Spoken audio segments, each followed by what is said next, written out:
دوستو، خانہ کعبہ کی اہمیت ایک مسلمان کے لیے کیا ہے یہ تو ہر کوئی جانتا ہے، لیکن خانہ کعبہ کی تعمیر کب کب ہوئی، کس کس نے کی، خانہ کعبہ کی تاریخ کیا ہے، یہ بہت کم لوگ جانتے ہیں۔ حالانکہ ہر مسلمان کو خانہ کعبہ سے جڑی تاریخ کا علم ہونا چاہیے۔ آج کی ویڈیو میں ہم آپ کو خانہ کعبہ کی تاریخ بتائیں گے، جس میں حضرت ابراہیم علیہ السلام کی تعمیر اور ہمارے پیارے آقا نبی اکرم صلی اللہ علیہ وآلہ وسلم کے دور کی تعمیر کا ذکر بھی کیا جائے گا، اور اس کے علاوہ آپ کو یہ بھی بتائیں گے کہ آسمانوں کا خانہ کعبہ کون سا ہے جس کا طواف فرشتے کرتے ہیں۔ تو ناظرین، یہ ویڈیو انتہائی اہم ہونے والی ہے، اس کو بغیر سکپ کیے آخر تک لازمی دیکھیے گا۔ ناظرین، آپ کو بتاتے چلیں کہ تاریخ میں یہ بات ملتی ہے کہ حضرت آدم علیہ السلام نے بھی خانہ کعبہ کی تعمیر کی تھی، لیکن اس حوالے سے زیادہ تفصیلات تاریخ میں موجود نہیں ہیں۔ بس اتنا تذکرہ ملتا ہے کہ حضرت آدم علیہ السلام نے سب سے پہلے خانہ کعبہ کی تعمیر فرمائی۔ البتہ تاریخی روایات یہ بتاتی ہیں کہ حضرت نوح علیہ السلام کے بعد خانہ کعبہ کا کوئی ولی نہ تھا، اور حضرت اسماعیل علیہ السلام کی آمد سے قبل مکہ مکرمہ بالکل غیر آباد چٹیل میدان تھا، یہاں آبادی کا نام و نشان نہ تھا۔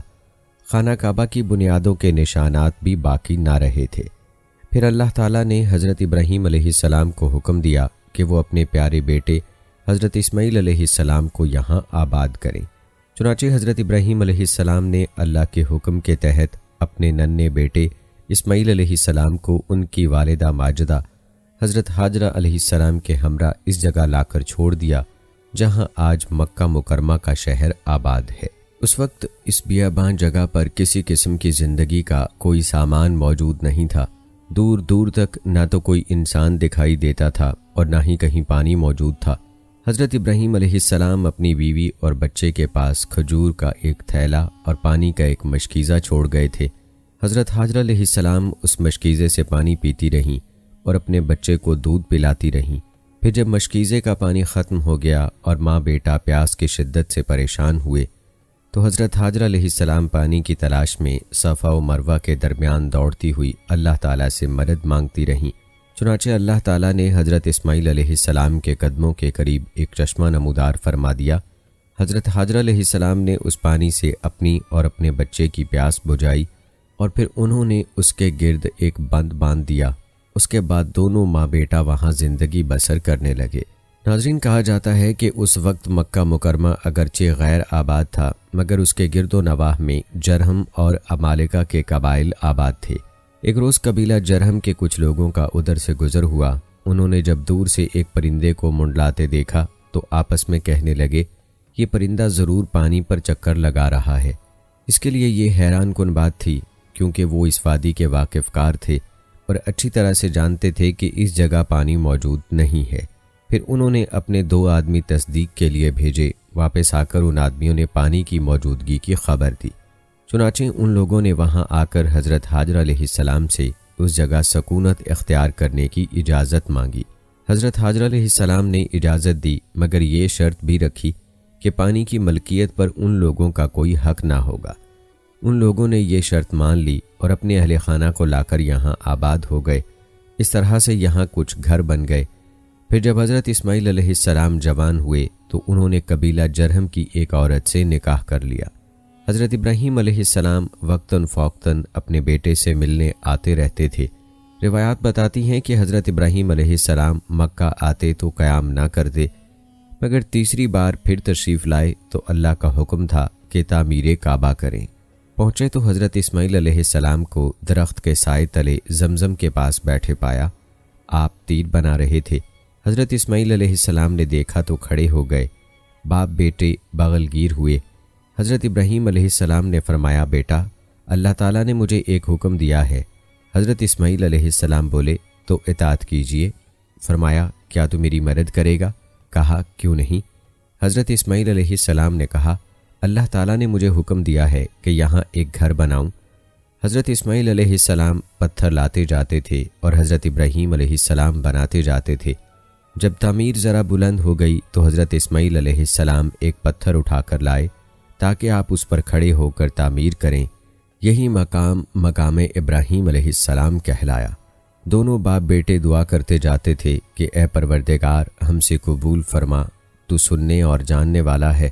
ناظرین، یاد رہے کہ انہوں نے اس گھر کی تعمیر نہ مٹی سے کی نہ چونے سے، بلکہ بس پتھر پر پتھر رکھتے چلے گئے، نہ اس کی چھت بنائی۔ بعد ازاں مختلف ایام میں بیت اللہ کی تعمیر ہوتی رہی، حتیٰ کہ قریش نے بھی اس کی تعمیر کی، جس کے بارے میں ہم آپ کو آگے چل کر بتائیں گے۔ کہتے ہیں کہ اس وقت حضرت اسماعیل علیہ السلام کی عمر 20 سال تھی۔ بعض مورخین نے کچھ زیادہ بھی بتائی ہے۔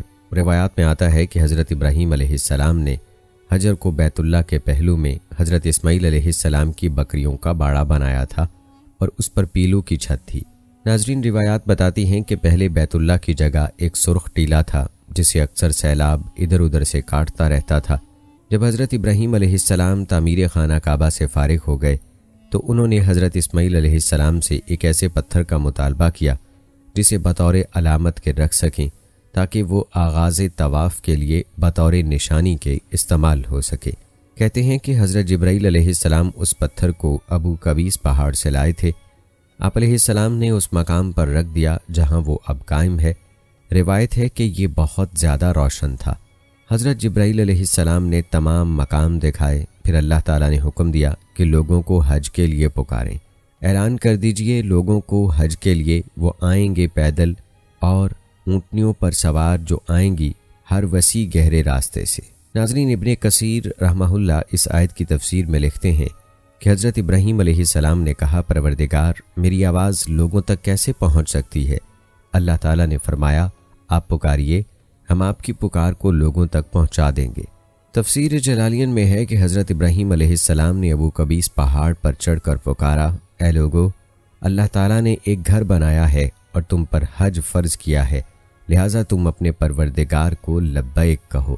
آپ نے دائیں بائیں شمال و جنوب میں منہ کر کے آواز دی اور لوگوں نے لبیک کہی، اور اس کے بعد حضرت ابراہیم علیہ السلام نے ہر سال حج کے لیے آیا کرتے تھے۔ بعد ازاں تمام انبیاء اور ان کی امتیں حج کے لیے آتے رہے۔ مجاہد رحمہ اللہ لکھتے ہیں کہ حضرت ابراہیم علیہ السلام اور حضرت اسماعیل علیہ السلام نے پیادہ پا حج کیا۔ روایت ہے کہ 75 انبیاء نے حج کیا اور منا میں نماز ادا کی۔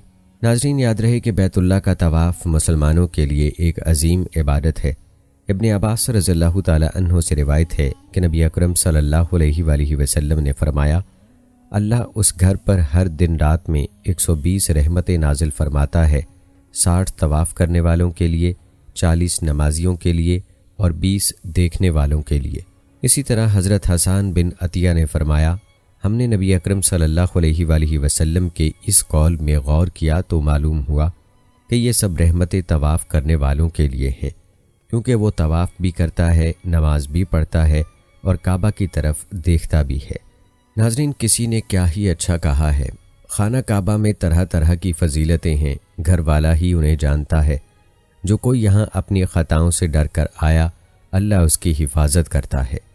ناظرین، یہ تھا تذکرہ خانہ کعبہ کی تعمیر کا، جو کہ حضرت ابراہیم علیہ السلام نے فرمائی، جس کو لوگ پہلی تعمیر سمجھتے ہیں، لیکن یہ پہلی تعمیر نہیں، بلکہ اس سے پہلے فرشتوں نے اور حضرت آدم علیہ السلام نے بھی خانہ کعبہ کی تعمیر کی ہے، جس کا تذکرہ بعض روایات میں موجود ہے۔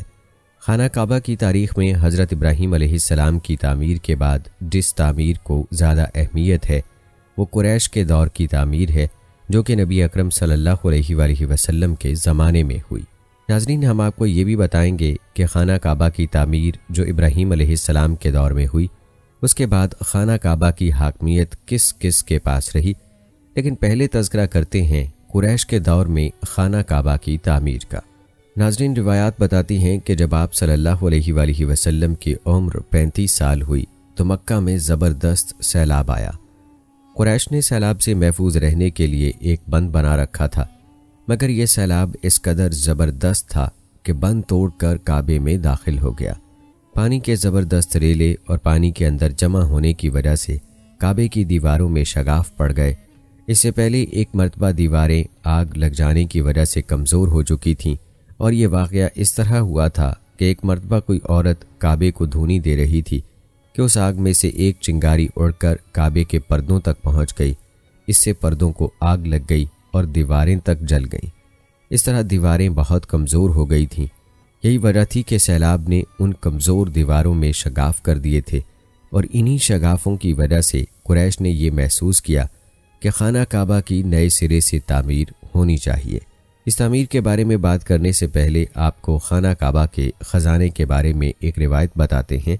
روایات میں آتا ہے کہ لوگ کعبے کے لیے نذرانے وغیرہ لاتے تھے۔ یہ نذرانے کپڑے اور خوشبوئیں وغیرہ ہوتی تھیں۔ کعبے کے اندر جو کنواں تھا، یہ سب نذرانے اس کنویں میں ڈال دیے جاتے تھے۔ کنواں اندرونی حصے میں دائیں طرف تھا، اس کو کعبے کا خزانہ کہا جاتا تھا۔ کعبے کے خزانے کو ایک مرتبہ ایک چور نے چرانے کی کوشش کی، چور کنویں ہی میں مر گیا۔ اس کے بعد اللہ تعالیٰ نے اس کی حفاظت کے لیے ایک سانپ کو مقرر کر دیا۔ یہ سانپ کنویں کی مڈیر پر بیٹھا رہتا تھا، کسی کو خزانے کے نزدیک نہیں آنے دیتا تھا۔ قریش بھی اس سے خوف زدہ رہتے تھے۔ اب جب کہ کعبے کی دیواروں میں شگاف پڑ گئے اور نئے سرے سے اس کی تعمیر کا مسئلہ پیش آیا، تو اللہ تعالیٰ نے ایک پرندے کو بھیجا، وہ اس سانپ کو اٹھا کر لے گیا۔ یہ دیکھ کر قریش کے لوگ بہت خوش ہوئے۔ اب انہوں نے نئے سرے سے کعبے کی تعمیر کا فیصلہ کر لیا اور پروگرام بنایا کہ بنیادیں مضبوط بنا کر دیواروں کو زیادہ اونچا اٹھایا جائے۔ اس طرح دروازے کو بھی اونچا کر دیا جائے گا تاکہ کعبے میں کوئی داخل نہ ہو، صرف وہی شخص داخل ہو جسے وہ اجازت دیں۔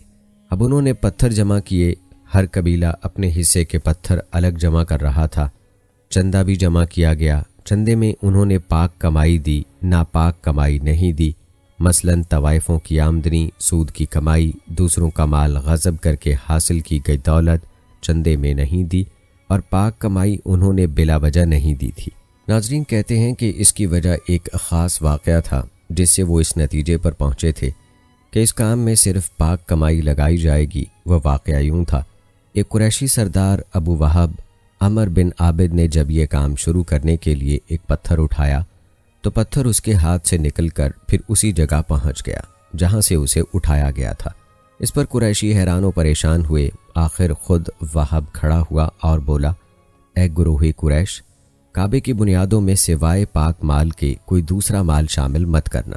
بیت اللہ کی تعمیر میں کسی بدکار عورت کی کمائی، سود کی کمائی یا زبردستی حاصل کی گئی دولت ہرگز شامل نہ کرنا۔ یہ وہب نبی اکرم صلی اللہ علیہ وآلہ وسلم کے والد حضرت عبداللہ کا ماموں تھا اور اپنی قوم میں ایک شریف آدمی تھا۔ روایات بتاتی ہیں کہ جب قریش کے لوگ خانہ کعبہ کی تعمیر کے لیے پتھر ڈھو رہے تھے تو ان کے ساتھ نبی اکرم صلی اللہ علیہ وآلہ وسلم بھی پتھر ڈھونے میں شریک تھے۔ آپ پتھر اپنی گردن پر رکھ کر لا رہے تھے۔ تعمیر شروع کرنے سے پہلے قریش کے لوگوں نے خوف محسوس کیا کہ دیواریں گرانے سے کہیں ان پر کوئی مصیبت نہ نازل ہو جائے۔ آخر ایک دن سردار ولید بن مغیرہ نے کہا، کعبہ کی دیواریں گرانے سے تمہارا ارادہ اصلاح اور مرمت کا ہے یا اس کو خراب کرنے کا؟ جواب میں لوگوں نے کہا کہ ظاہر ہے ہم تو مرمت اور اصلاح چاہتے ہیں۔ یہ سن کر ولید نے کہا، تب پھر سمجھ لو اللہ تعالیٰ اصلاح کرنے والوں کو برباد نہیں کرتا۔ پھر ولید ہی نے گرانے کے کام کی ابتدا کی، لیکن اس نے بھی صرف ایک ہی حصہ گرایا تاکہ معلوم ہو جائے کہ ان پر کوئی تباہی تو نہیں آتی۔ جب وہ رات خیریت سے گزر گئی تب دوسرے دن سب لوگ اس کے ساتھ شریک ہو گئے اور پوری عمارت گرا دی، یہاں تک کہ اس کی بنیاد تک پہنچ گئے۔ یہ بنیاد ابراہیم علیہ السلام کے ہاتھ کی رکھی ہوئی تھی۔ حضرت ابراہیم علیہ السلام نے بنیادوں میں سبز رنگ کے پتھر رکھے تھے۔ یہ پتھر اونٹ کی کوہان کی طرح کے تھے اور ایک دوسرے سے جڑے ہوئے تھے۔ ان لوگوں کے لیے ان کو توڑنا بہت مشکل کام ثابت ہوا۔ ناظرین روایات میں آتا ہے کہ دائیں کونے کے نیچے سے قریش کو ایک تحریر ملی۔ وہ تحریر سریانی زبان میں لکھی ہوئی تھی۔ انہیں سریانی زبان نہیں آتی تھی۔ آخر ایک یہودی کو تلاش کر کے لایا گیا۔ اس نے وہ تحریر پڑھ کر انہیں سنائی۔ تحریر یہ تھی، میں اللہ ہوں، مکہ کا مالک، جس کو میں نے اس دن پیدا کیا جس دن میں نے آسمانوں اور زمین کو پیدا کیا، جس دن میں نے سورج اور چاند بنائے۔ میں نے اس کو یعنی مکہ کو 7 فرشتوں کے ذریعے گھیر دیا ہے۔ اس کی عظمت اس وقت تک ختم نہیں ہوگی جب تک کہ اس کے دونوں طرف پہاڑ موجود ہیں۔ ان پہاڑوں سے مراد ایک تو ابو قبیس پہاڑ ہے جو کہ صفا پہاڑی کے سامنے ہے، اور دوسرا قیقان پہاڑ ہے جو کہ مکہ کے قریب ہے اور جس کا رخ ابو قبیس پہاڑ کی طرف ہے، اور یہ شہر اپنی باشندوں کے لیے پانی اور دودھ کے لحاظ سے بہت بابرکت اور نفع والا ہے۔ یہ پہلی تحریر تھی۔ دوسری مقام ابراہیم سے ملی۔ اس میں لکھا تھا، مکہ اللہ تعالیٰ کا محترم اور معظم شہر ہے، اس کا رزق 3 راستوں سے اس میں آتا ہے، یہاں 3 راستوں سے مراد قریش کے 3 تجارتی راستے ہیں۔ ان راستوں سے قافلے آتے جاتے تھے۔ تیسری تحریر اس سے کچھ فاصلے سے ملی، اس میں لکھا تھا جو بھلائی بوئے گا لوگ اس پر رشک کریں گے، یعنی اس جیسا بننے کی کوشش کریں گے، اور جو شخص رسوائی بوئے گا وہ رسوائی اور ندامت پائے گا۔ تم برائیاں کر کے بھلائی کی آس لگاتے ہو، ہاں یہ ایسا ہی ہے جیسے کیکر یعنی کانٹے دار درخت میں کوئی انگور تلاش کرے۔ ناظرین کہتے ہیں کہ یہ تحریر کعبے کے اندر پتھر پر کھدی ہوئی ملی۔ کعبے کی تعمیر کے سلسلے میں قریش کو پتھر کے علاوہ لکڑی کی بھی ضرورت تھی۔ چھت اور دیواروں میں لکڑی کی ضرورت تھی۔ لکڑی کا مسئلہ اس طرح حل ہوا کہ ایک جہاز عرب کے ساحل سے آ کر ٹکرا گیا۔ آج اس مقام کو جدہ کا ساحل کہا جاتا ہے۔ پہلے یہ مکہ کا ساحل کہلاتا تھا، اس لیے کہ مکہ کا قریب ترین ساحل یہی تھا۔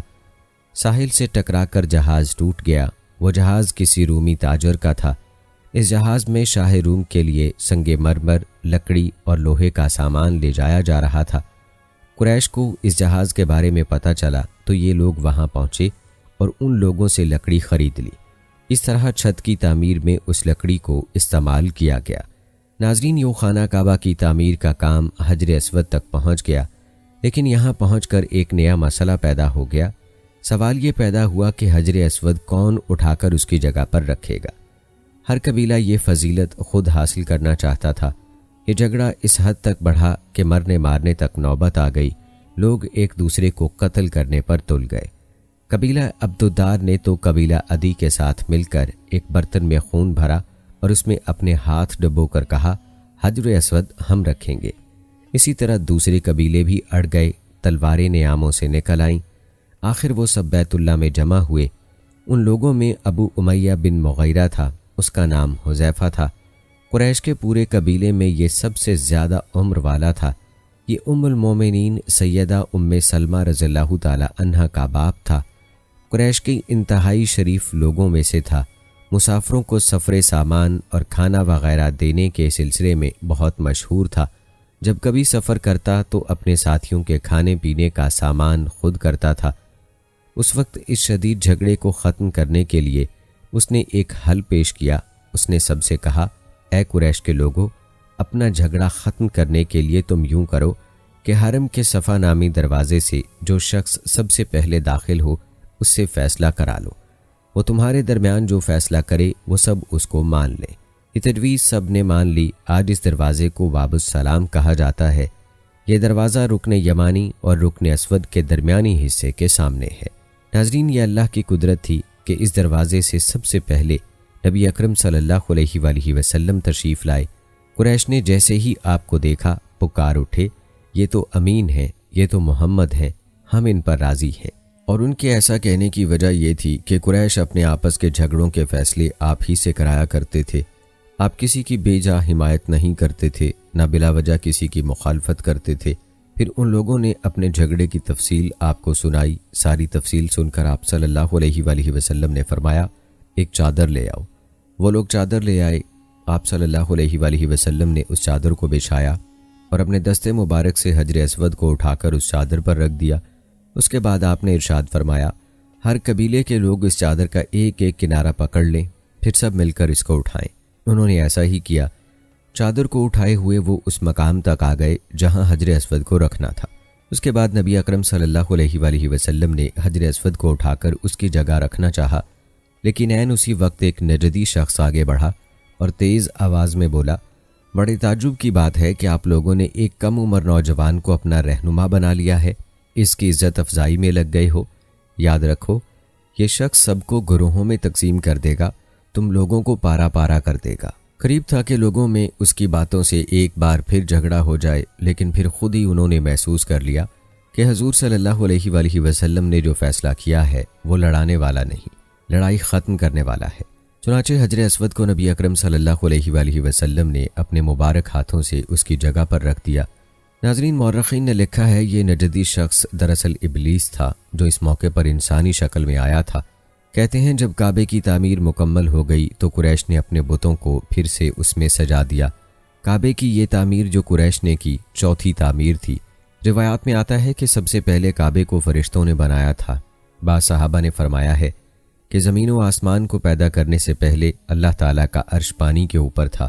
جب عرش کو پانی پر ہونے کی وجہ سے حرکت ہوئی تو اس پر یہ کلمہ لکھا گیا، لا الہ الا اللہ محمد الرسول اللہ، اللہ تعالیٰ کے سوا کوئی معبود نہیں، محمد اللہ تعالیٰ کے رسول ہے۔ اس کلمے کے لکھے جانے کے بعد عرش ساکن ہو گیا۔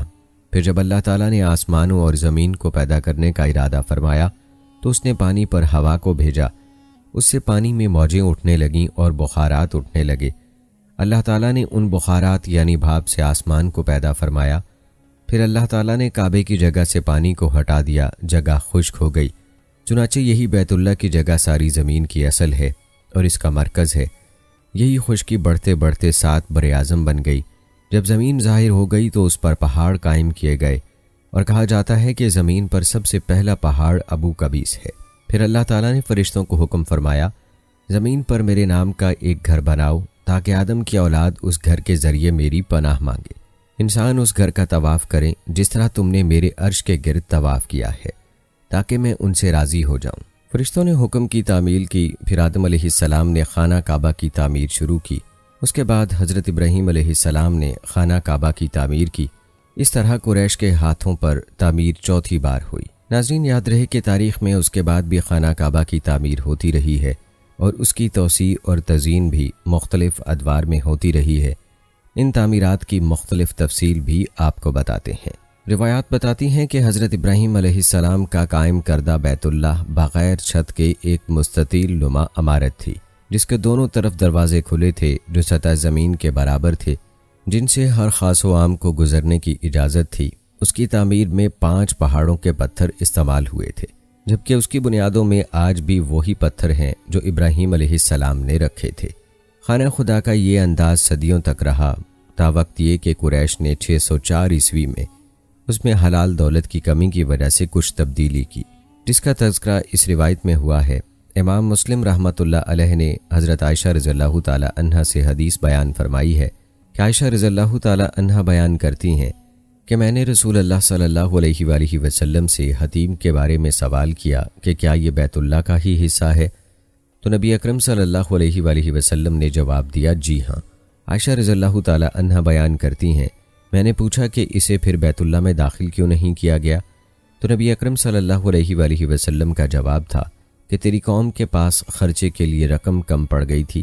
میں نے کہا کہ بیت اللہ کا دروازہ اونچا کیوں ہے؟ نبی اکرم صلی اللہ علیہ وآلہ وسلم نے جواب دیا، تیری قوم نے اسے اونچا اس لیے کیا تاکہ وہ جسے چاہیں بیت اللہ میں داخل کریں اور جسے چاہیں داخل نہ ہونے دیں، اور اگر تیری قوم نئی مسلمان نہ ہوتی اور ان کے دل اس بات کو تسلیم سے انکار نہ کرتے تو میں اسے یعنی حتیم کو بیت اللہ میں شامل کر دیتا اور دروازہ زمین کے برابر کر دیتا۔ یاد رہے کہ قریش نے بیت اللہ کے شمال کی طرف 3 ہاتھ جگہ چھوڑ کر عمارت کو مکعب نما یعنی کعبہ بنا دیا تھا۔ وجہ یہ بتائی جاتی ہے کہ روپے پیسے کی کمی تھی، کیونکہ حق و حلال کی کمائی سے بیت اللہ کی تعمیر کرنی تھی اور یہ کمائی غالباً ہر دور میں کم رہی ہے، لیکن انہوں نے اس پر چھت بھی ڈال دی تاکہ اوپر سے بھی محفوظ رہے۔ مغربی دروازہ بند کر دیا گیا، جبکہ مشرقی دروازے کو زمین سے اتنا اونچا کر دیا گیا کہ صرف خاص ہی قریش کی اجازت سے اندر جا سکیں۔ اللہ کے گھر کو بڑا سا دروازہ اور تالا بھی لگا دیا گیا جو مقتدر حلقوں کے مزاج اور سوچ کے عین مطابق تھا۔ حالانکہ نبی پاک صلی اللہ علیہ وآلہ وسلم جو اس تعمیر میں شامل تھے، ان کی خواہش تھی کہ بیت اللہ کو ابراہیمی تعمیر کے مطابق ہی بنایا جائے۔ کہتے ہیں کہ عبداللہ بن زبیر رضی اللہ تعالی عنہ نے نبی پاک صلی اللہ علیہ وآلہ وسلم کی خواہش کا احترام کرتے ہوئے 685 عیسوی میں بیت اللہ کو دوبارہ ابراہیمی طرز پر تعمیر کروایا تھا، مگر حجاج بن یوسف نے 693 عیسوی میں انہیں شکست دی تو دوبارہ قریشی طرز پر تعمیر کرا دیا، جسے بعد ازاں تمام مسلمان حکمرانوں نے برقرار رکھا۔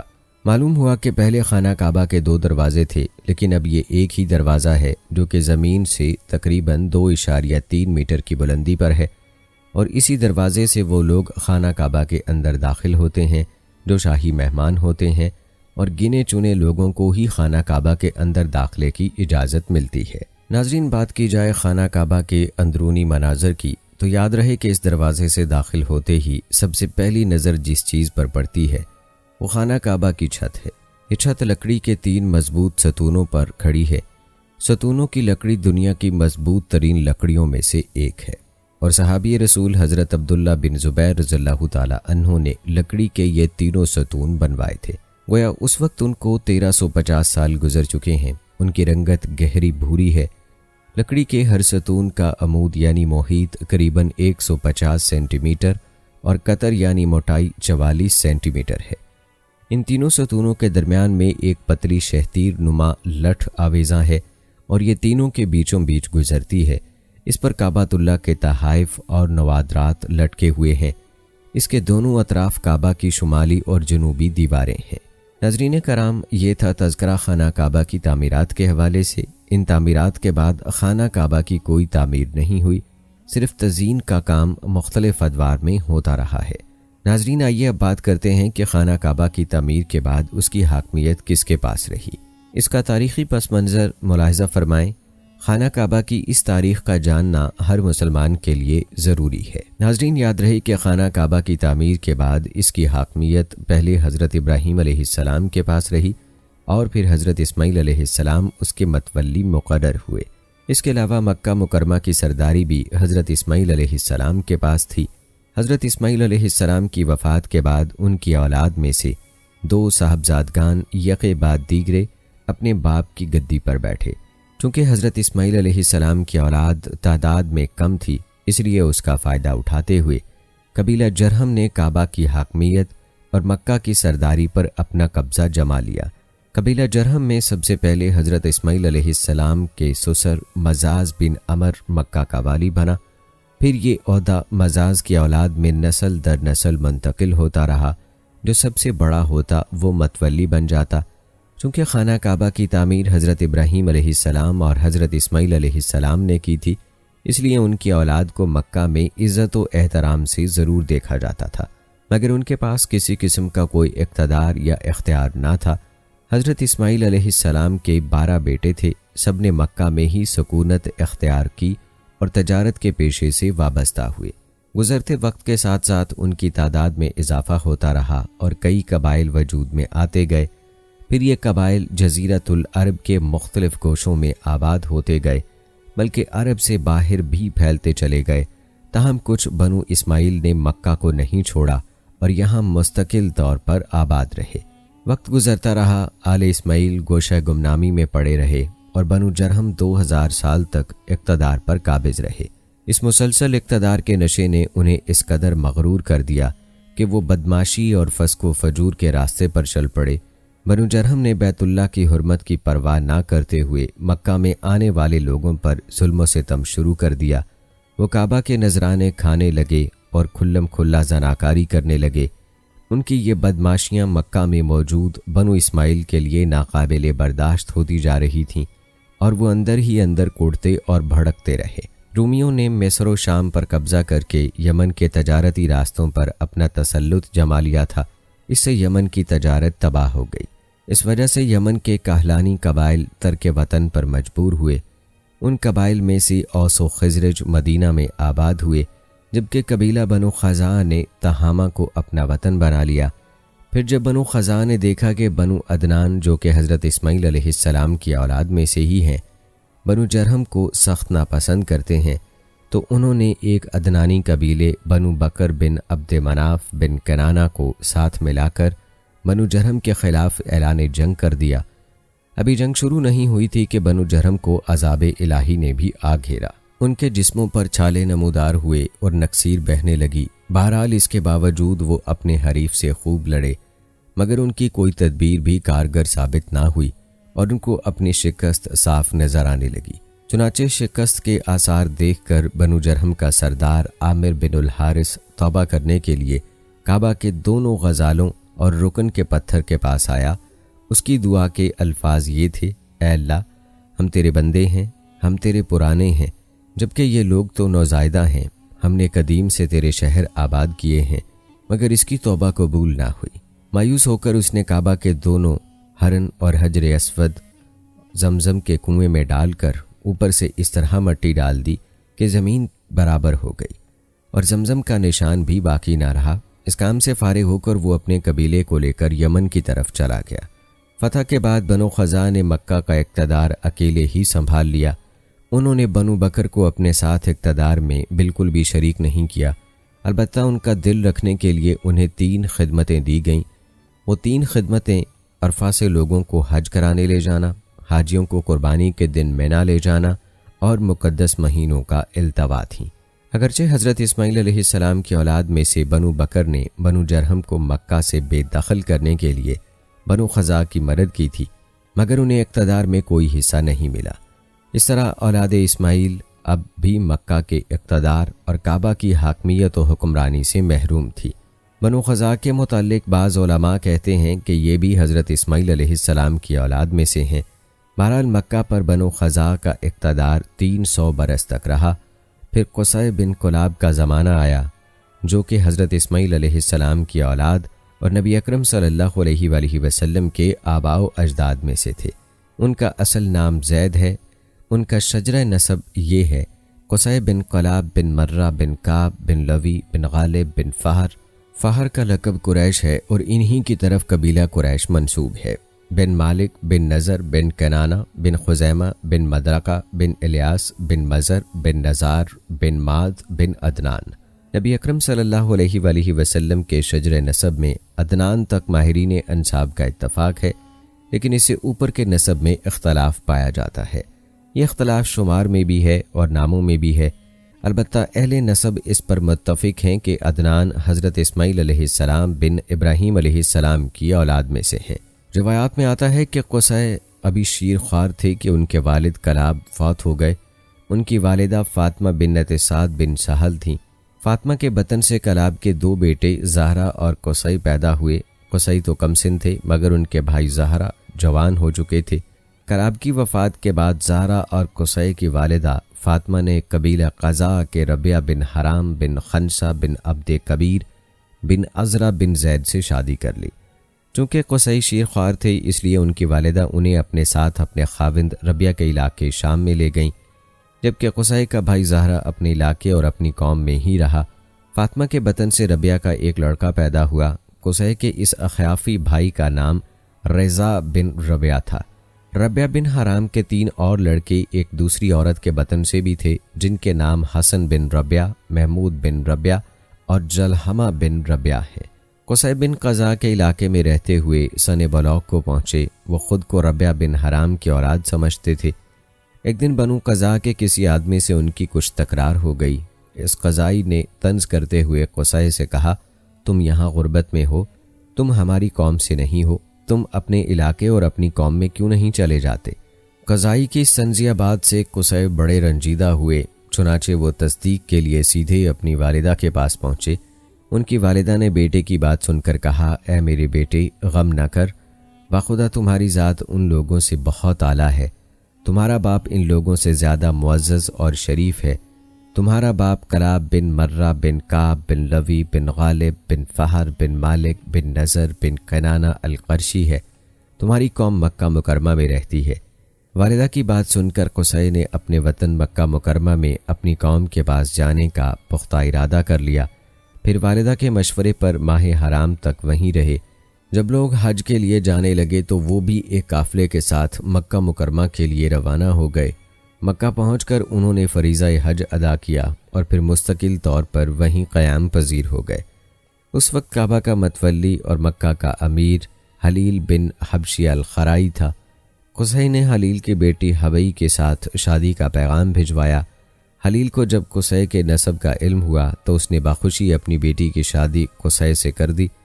شادی کے بعد قصی اپنے خسر حلیل کے ساتھ رہنے لگے۔ حبی کے بطن سے قصی کے بیٹے عبد الدار، عبد مناف، عبد العزہ اور عبد قصی پیدا ہوئے۔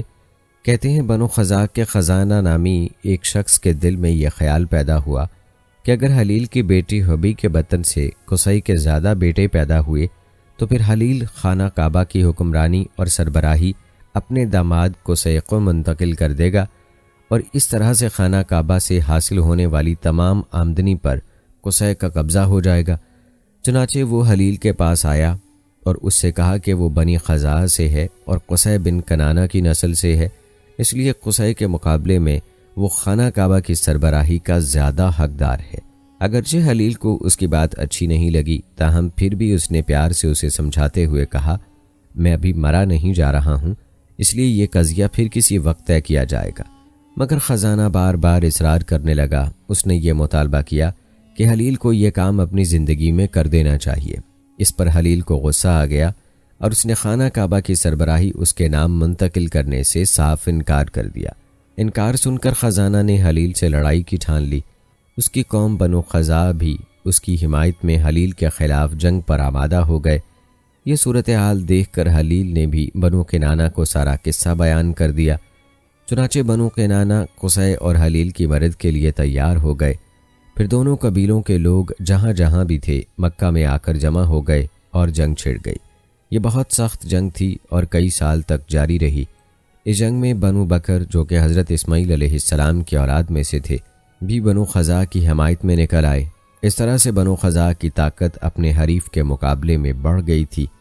یہ صورتحال دیکھ کر قصی نے قریش سے کہا کہ ہم حضرت اسماعیل علیہ السلام کی خالص نسل سے ہیں، اس لیے کعبہ کی سربراہی اور مکہ کی عمارت پر ہمارا حق ہے، اس لیے تم لوگوں کو میری مدد کرنی چاہیے۔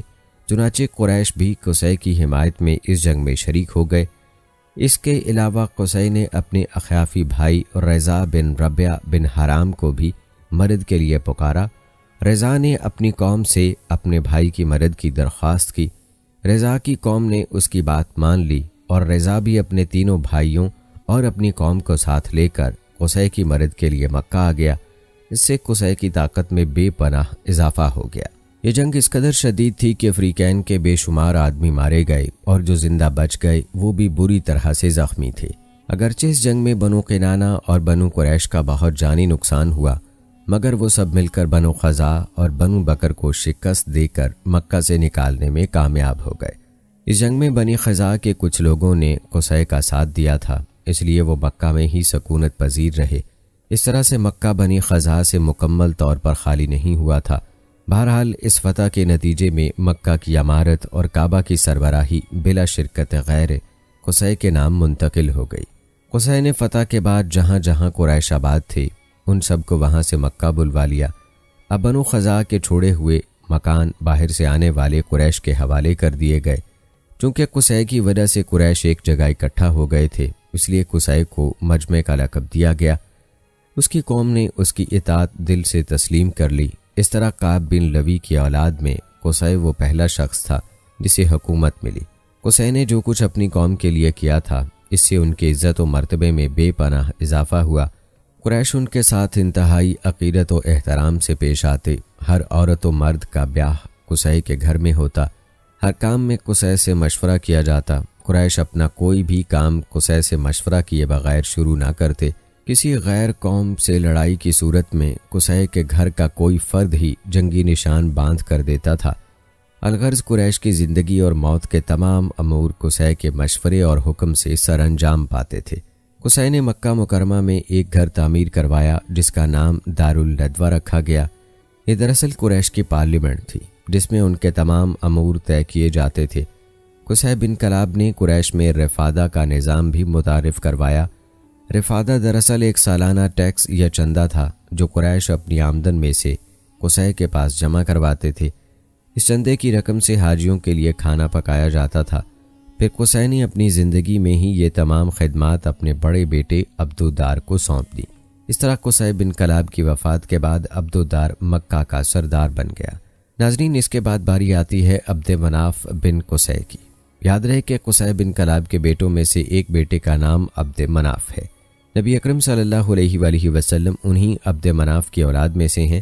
ان کا اصل نام مغیرہ تھا۔ یہ بڑے حسین و جمیل تھے، اس لیے انہیں چاند کہا جاتا تھا۔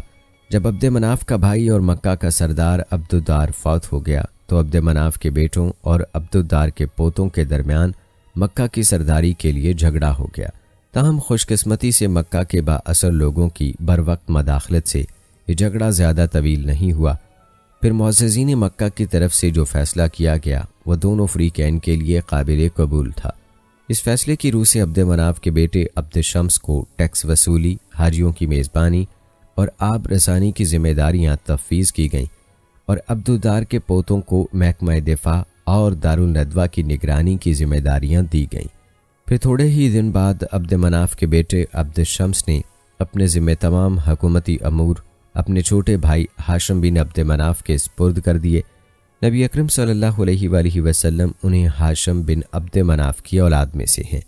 یہی ہاشم ہیں جن کی نسبت سے رسول اکرم صلی اللہ علیہ وآلہ وسلم کے خاندان کو بنو ہاشم کہا جاتا ہے۔ ہاشم بہت سی خوبیوں کے مالک تھے۔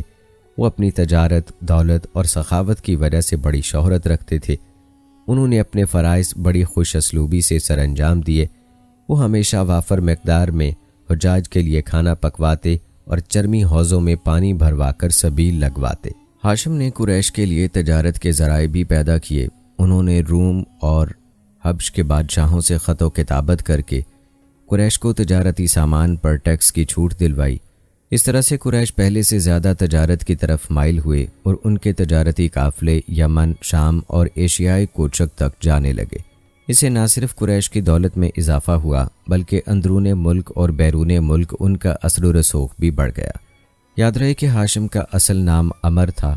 ایک دفعہ جب مکہ قحط کا شکار ہوا تو ہاشم فلسطین گئے اور وہاں سے بہت سا آٹا لے کر آئے۔ اس سارے آٹے کی روٹیاں پکوائی گئیں اور بہت سے جانور ذبح کر کے سالن تیار کروایا گیا۔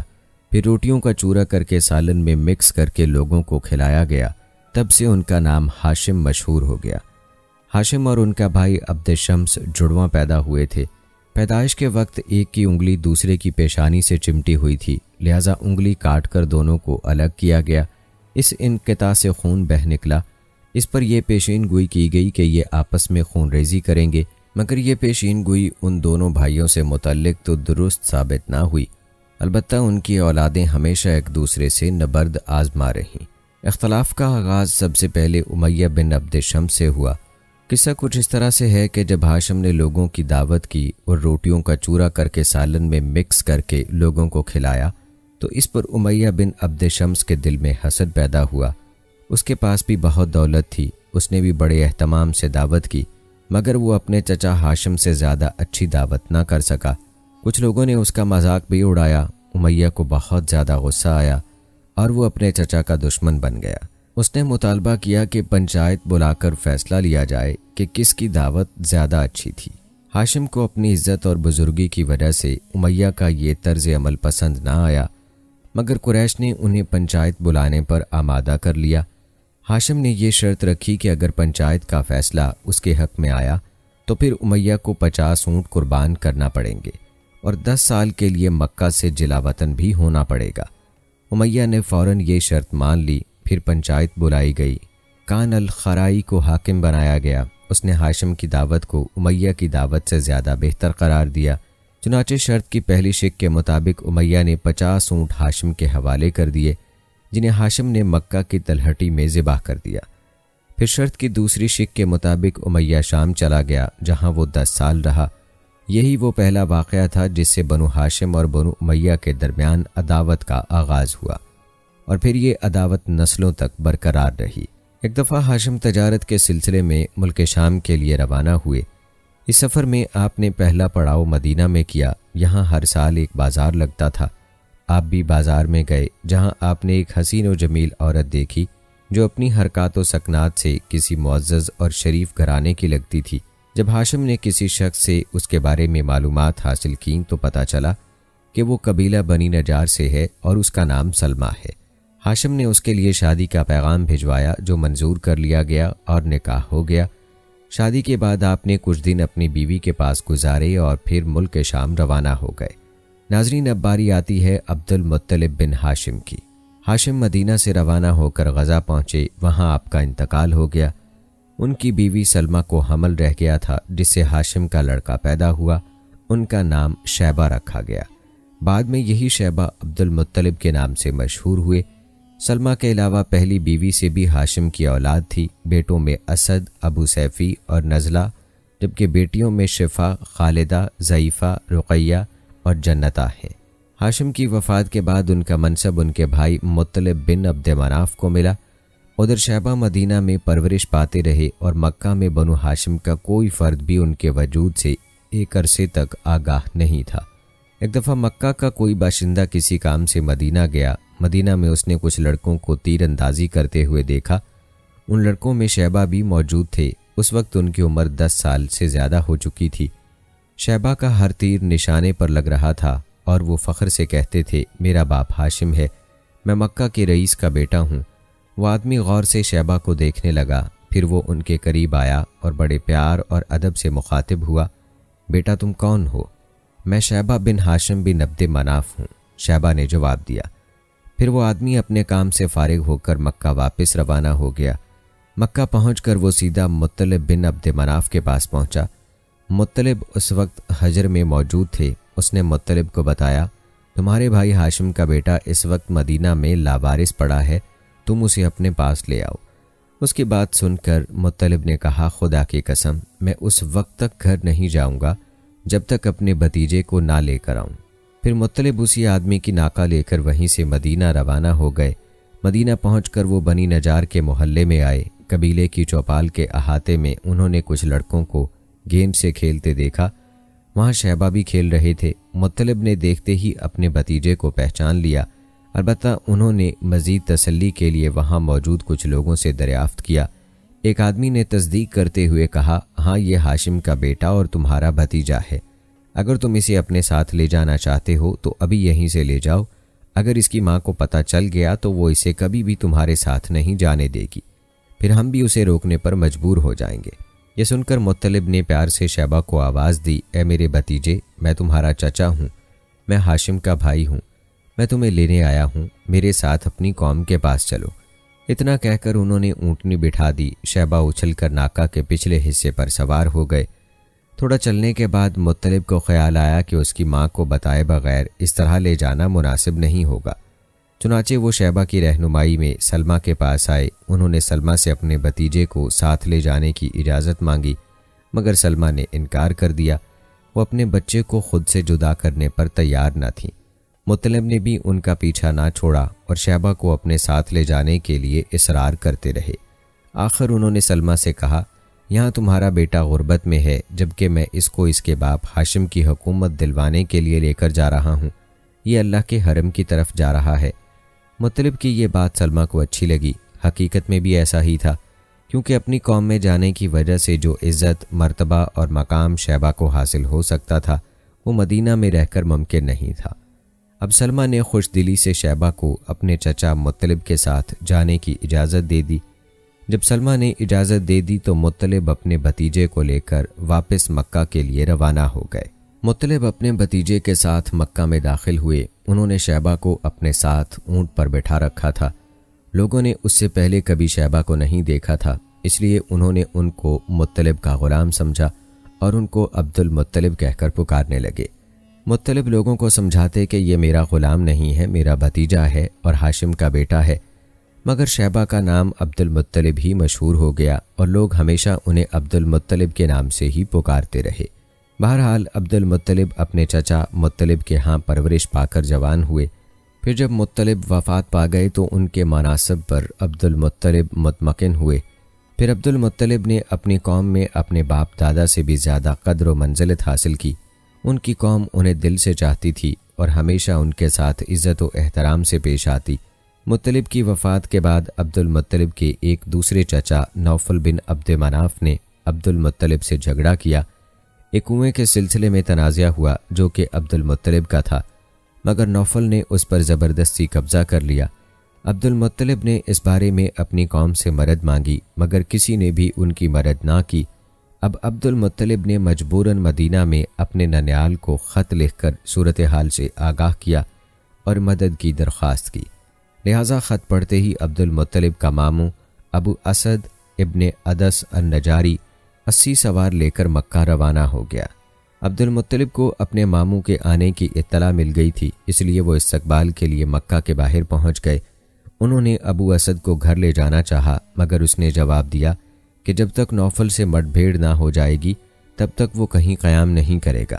عبد المطلب نے اسے بتایا کہ نوفل اس وقت باہر میں مشائخ قریش کے ساتھ موجود ہے۔ چنانچہ ابو اسد اپنے ساتھیوں کو لے کر نوفل کے پاس پہنچ گیا۔ اس نے اپنی تلوار نیام سے نکالی اور نوفل کی طرف بڑھتے ہوئے بولا، رب کعبہ کی قسم، اگر تو نے میرے بھانجے کا کنواں واپس نہ دیا تو میں اسی تلوار سے تیرا کام تمام کر دوں گا۔ رب کعبہ کی قسم، میں نے وہ کنواں تیرے بھانجے کو واپس کر دیا، نوفل نے جلدی سے جواب دیا۔ اس کے اس بیان پر وہاں موجود لوگوں کو گواہ بنایا گیا۔